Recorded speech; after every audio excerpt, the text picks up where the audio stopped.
It makes this noise near the bottom. It's a Frigidaire refrigerator. I have no idea why it makes it. Because the ice is off.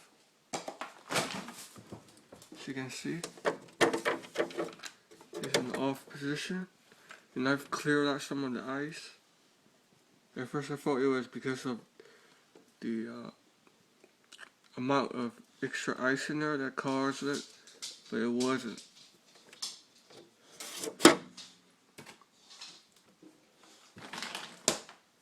So hopefully I can find a solution on the internet.